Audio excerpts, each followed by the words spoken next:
What's up, kings and queens? It's your boy Dan from Dark Previews, and today I'm going to take you through 3 of my best picks on the WNBA today. If it's your first time checking out the channel, I encourage you to subscribe because I'm dropping heat just like this every single day. On my last video, we previewed the slate, but also did some analysis on it. I actually had a pretty good day, 3-1 on the leans, absolutely killing it. But one thing, if you guys did watch that last video, you'd remember I took note of every single player that I previewed. That's 4 per each team. So 16 players in total. Took note of all of their lines, tracked whether they had good form against the opponent, and whether the matchup was good. At the end of the day, I entered all the data, and I'm here to show you the insights, and then I'll get to the picks. If you want to skip straight to the picks, feel free to do so. I'll leave a timestamp for it if you want to jump ahead, but this analysis is pretty crisp. Now let's go. All right, here's a quick look at the data. You can see the player names, what their prop lines were, what my reach search suggested, whether the form was good or not. There's a whole lot of colors going on here, but I don't want to confuse you. I have pretty much summarized everything. So from the 39 props that I tracked on that last slate where I did a video, from the 39, only 14 went over, 25 went under their lines. So obviously there's a big advantage if you're looking at the unders. More players are likely to go under than they go over, but I think most people know that. But doing the analysis to the over, from the 14 props that went over, 7 of them had strong recent form, 5 of them had strong form against the opponent, and only 4 of them had great matchups. 5 of them had a combination of 2 factors in green. If we look at the analysis to the under, from the 25 props where they went under, only 8 of those players had bad form leading into that game. 11 of them had bad form against their opponent, and 11 of them had a tough matchup. So less than 50% on a lot of those stats. So what are my key takeouts when I go through all of this data and sit down? The biggest takeout is 1, totals for the game. High totals for the game are going to lead to more overs, whereas low totals, you're most likely to see more unders, because a big reason for that is pace. And if that pace is not there, it makes it a bit more difficult to bet on props. The other, I've called it 3 of a kind. It's the Holy Trinity is a great bet. If everything looks great, then it is. And what the Holy Trinity is if the recent form is good, the form against the opponent is good, and the matchup is great, chances are that they're going to go over or under, depending on which way it leans, because I saw it on both sides. When the Holy Trinity was for the over, they went over. When the Holy Trinity was to the under, they went under. The biggest thing that I came out from all of this analysis is that the matchup isn't too important.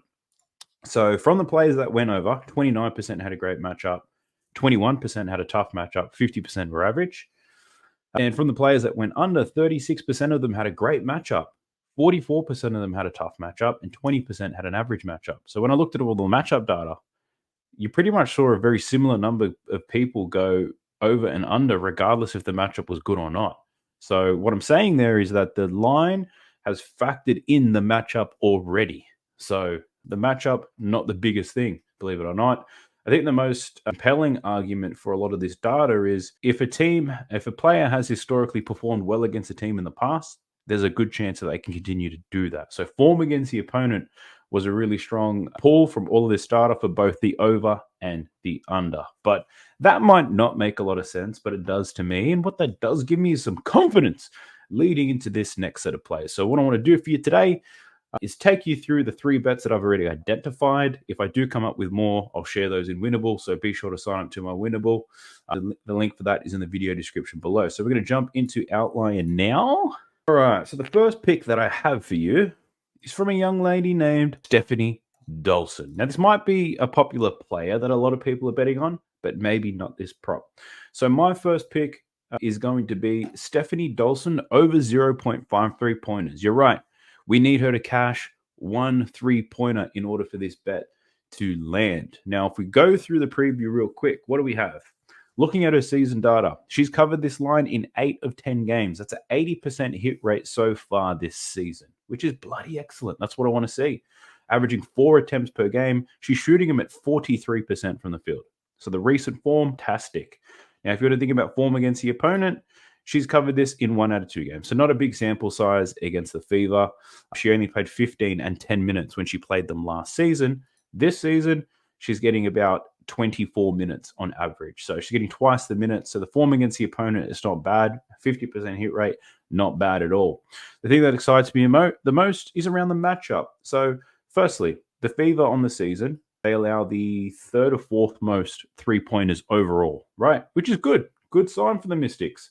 But what's even better is if you dive a little bit deeper, the Fever, they allow the second most points to spot-up shooters, which is where Dawson happens to score 50% of her points. So the player type, the profile, that also suits us. And on top of that, if we're talking about matchups, the Fever allow the second most three-pointers made to centers specifically. So Dawson, she a big girl. She loves to stand at the top of the key. She's got to fire away. We only need to make one. If she's attempting 4, we need just one of those suckers to hit. That only gives her a 25% hit rate, and she's been hitting those at 43% so far this season. So I might even consider taking her for 2 if I can find a book that's going to give me that. But that's my first pick, Stephanie Dawson. Let me know what your thoughts are in the comment section below, and if it's something that you're going to ride with me. The next one I'm looking at, Arike Ogunbowale. God damn it. I still butchered it, even though I practiced it before recording. But this girl is a beast. I did watch her last game. Man, she's smooth with it. She's not afraid to put up shots. Nice and aggressive. She's up against the Sparks, who are doo-doo. But I'm not taking her points prop today. It's too high. It scared me off. 24.5 points. She can definitely cover that. But the prop that I am looking at is this assist prop for her. So the line is at 4.5. We're taking the over. Firstly, on the season, she's covered this in 5 of 8 games, 4 consecutive games above this. She's averaging 5.1 assists so far this season. So we do love that. Minutes through the roof, right? 38 minutes. She'll be on there the whole time. If we look at the head-to-head form, she's covered this in 3 out of 5 games against the Sparks. She's covered it in 3 consecutive games against the Sparks. So give me that, including 1 game this season where she had 5 assists.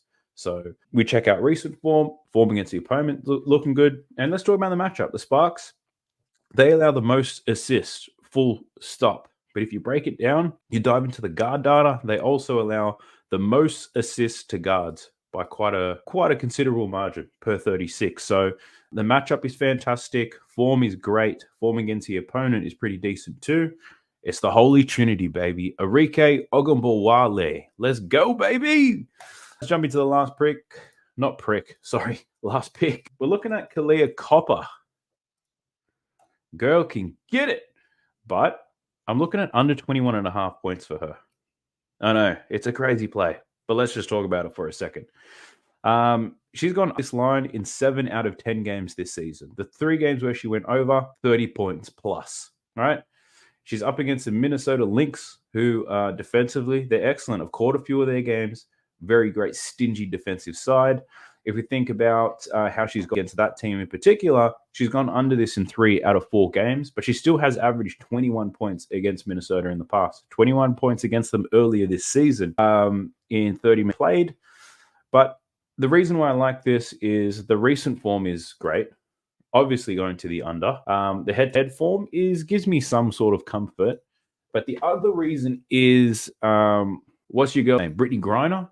Game time decision, as well as Rebecca Allen. If the Mercury, they'd be a little bit more stacked. They'd probably keep this game closer, but at the same time, less reliance on some of these likes like Tarasi to get these buckets, right? So I think it impacts her shot volume. She's only played 2 games with Griner in the lineup from what I can see. And in those games, 15 attempts for Copper is what she averaged, whereas this season she's averaging 18 attempts per game. So she'll see a reduction in her shots if Brittany Griner does play, but I'd like the under for that reason too. And if we talk about the matchup, the Minnesota Lynx, they do allow the second fewest points overall this season. They also allow the second fewest points to guards, the second fewest points to forwards. I know Copper plays at wing position, so I had to look at both, but the matchup is fantastic. If we think about her scoring profile, she does score from all over the court, but a lot of her points do come from above the break. The Lynx, number 1 at preventing points from that particular spot on the floor. So I think the matchup is great for the under here for Copper, and it's going to be my third play. So at the moment, I'm thinking, do I parlay together? I'm going to play them as straight bets, of course. I'll probably talk myself into parlaying them too. I'm not advocating for that. It's not the smartest way to bet, but, you're excited sometimes. But those are the 3 picks that I have for now. Let me know if you choose to ride with me. If I do come up with more picks, I'll share them in my winnable. So check that out in the video description below. Support the channel, like, comment, subscribe. Use those affiliate links down below. You know, I get back for it. I'll catch you guys in the next one. Peace. Sub to the channel cause your boy's getting busy. Coming to your line from the west side of Sydney. We've got the free picks and the juice on the daily. It's all free, you don't even have to pay me.